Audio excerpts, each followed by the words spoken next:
Is our purpose to awaken in the human experience to the fact that we're connected to Source, or is a purpose here to play with that we are Source? What do you think is the distinction? Because awakening to the fact that you are Source is necessary before you play with Source. Yes. I guess it's more of a, what is the meaning of life kind of a type of question. The meaning of life is, I was alive before I came, and I wanted to come into this body because I knew that I would have more vivid, tangible, tactile experience with life. To be physically focused with all of its manifestational evidence is really the leading edge. It's the best. Got it. This is where all creation is. So to be in human form, and as you said, good words, consciously, deliberately aligned with that broader part, so that I'm constantly and deliberately tuning myself to that, so that the whole of me, or all that is available to me, which is more than we can even express, can flow through me in any point in time, so that my moments in this body, my focused moments, are rich and full and meaningful and incredibly satisfying. To be in a physical body in concert with Source energy. So sometimes you're not in concert with Source energy because you're exploring contrast, and out of that you are more defining about what you want. But then when you come back into concert with Source energy and allow yourself to experience what you have defined, that's just as rich as it gets. Esther's been asking some serious questions, sort of like what you were posing here. She is asking us, Abraham, do we really need to continue to write books and hold seminars and have conversations, or aren't people just going to figure it out as they go along? And we say, certainly there is the potential of figuring it out as you go along, once you understand that your emotions are the key. But until you understand that emotions are the key, until you get that you're vibrational and that your emotions are your indicator of that, then you don't have any guidance that is consistent enough that you can really know what you're doing. Emotions and feelings are the same thing in your words? Close enough. The emotions, the way you feel, emotions, are your indicator between the vibration of your thought in this moment and the thought of that broader part of you that knows. So if you're in a moment, you're in a situation, let's say you're part of a program, or you're taking this seminar or whatever, and you're in resistance to it, or anything about it. Let's say it challenges your religious beliefs or whatever we would make up about it. How do we know what's the difference between the emotion of that and the feeling of that? Well, we would not try to make any distinction between the two. Again, you have to start with the premise that you're vibrational. And so that an emotion is a literal physical translation of conflicted vibration. Right. It's introducing resistance into a vibration. So, for example, when you're feeling elation, there's no contradictory thought within you. Right. When you're angry, there's a contradictory thought. Contradictory meaning what the Source within you thinks about this right now and what you're thinking about this right now aren't blending. But you have the free will to introduce it into the equation, so you get the benefit of feeling how your thought merges with the thought that you have really come to as the evolving, expanding, eternal being that you are.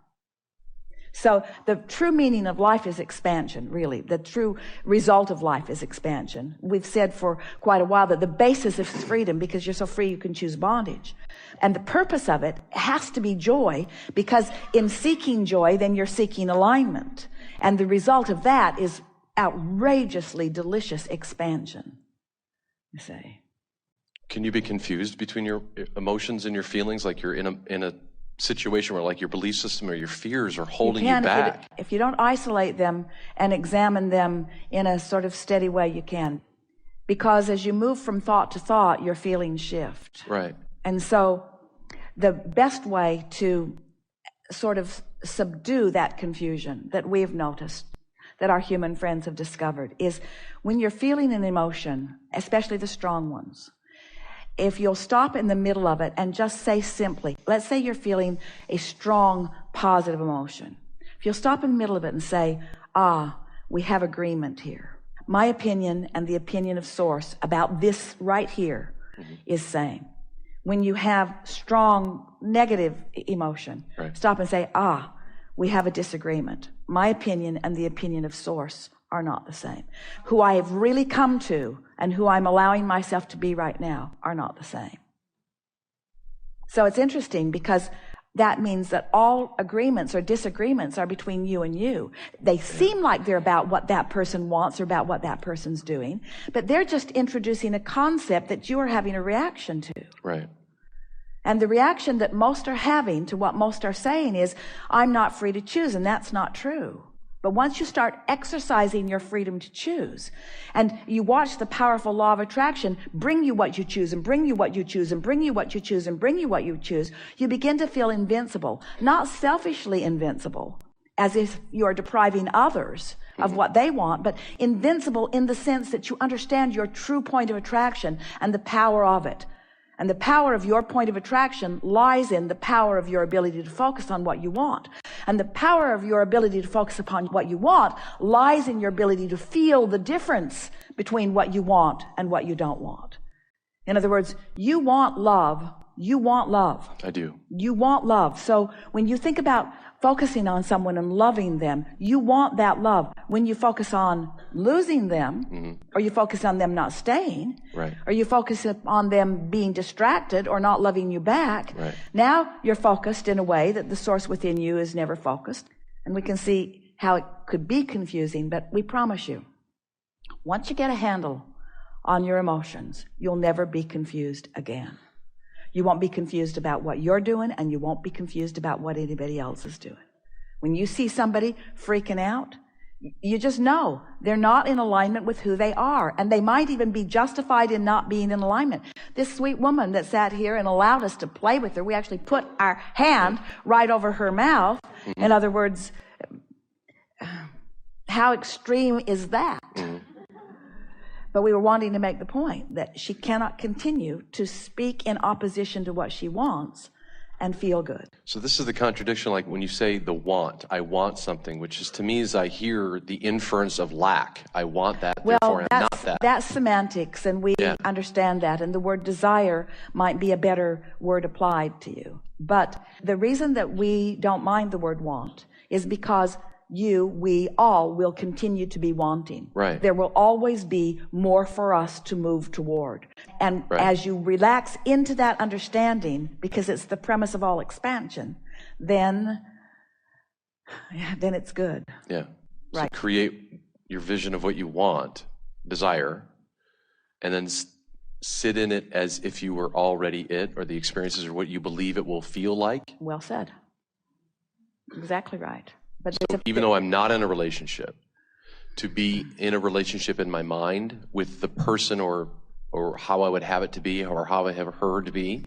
This is something that we would give to you that's a little different from that. Certainly that works. And if you're really close to knowing what you want and feeling pretty good about it, then that just accentuates. In other words, the more specific you get, the faster the energy moves. So if you're feeling pretty good, being more specific helps you. But if you're not feeling good, being more specific hurts you. Got it. Because the momentum is already there. Got it. But there's another piece to this. In other words, what you're talking about is visualization. And we think visualization is a wonderful thing. And we think it's better to visualize what you want than observe the absence of it, certainly. But it's easier said than done. Yes. And so the end run that we would make around that is not trying so hard to make your mind focus it into being, as just care about how you feel and observe the things that make you feel good that are in your experience now. It's a softer, easier way to go about it. This is a law-based explanation that is missed by almost everybody. That when you insert it back into the conversation, it makes everything that you've been hearing here, especially today, make sense. And without it, none of it makes sense. Okay. There are 3 steps to this creative process. The first step is ask. Ask. Well, you can't help but ask, because life just causes you to ask. The second step is not even your step. The second step is the source within you step. It's the law of attraction step. It's the cooperative components gathered step. It's given. In the moment that you ask, it's lined up for you. But the third step is you've got to find somehow, some way to be a vibrational match to what you're asking for. So when you soften yourself into that, then what you've been asking for comes. Well, when someone says, well, I must sit and visualize, that's as if they don't understand that they've put everything they want piece by piece by piece into the vortex. Okay. In other words, you put children in there and you don't even know it. You put children in your vortex and you don't even know it. They're in there and you don't know it. And the reason you don't know it is because having someone to focus upon and love, children. Having someone to care about all the time, children. Having someone who's looking to you for the example of well-being, children. Having someone to add punctuation to the delicious relationship that you have with another, children. In other words, you have that in your vortex. But you can't see it because the vibration that you've got going on based upon some experience that you have lived is holding you in a place where that part cannot flow into your experience in a comfortable way. And even when it looks like it's going to, you feel the discord of it. Did that make a little bit of sense? Little bit. We're going to back up and we're going to... Well, I'm clear that I'm not understanding it. I mean, I feel like it's whatever you're saying to me is landing somewhere deep inside me, but the words I'm not... We're going to get there because you're right on the brink of it. So you've been putting things incrementally, and by that we mean all of your life and even before you came into this body, into your vortex. So here's this vibrational reality that exists that you want to manifest. You just can't explain all the details of it. You can't explain the how and the where and the who. You can't explain the details of it, but the components of it are all there and you want it. And the source within you knows that you want it. So what we want you to understand is that if you can hold yourself in a more nice to you attitude, in a more I'm a good person attitude, in a more I'm on the right track attitude, in a more worthy feeling attitude, if you can lighten up on yourself, ease up on the demands that you're making on yourself and not try so hard to make everything just the way you think it should be, and trust that you've put it in there and it's been spun into a really good configuration that's going to please you.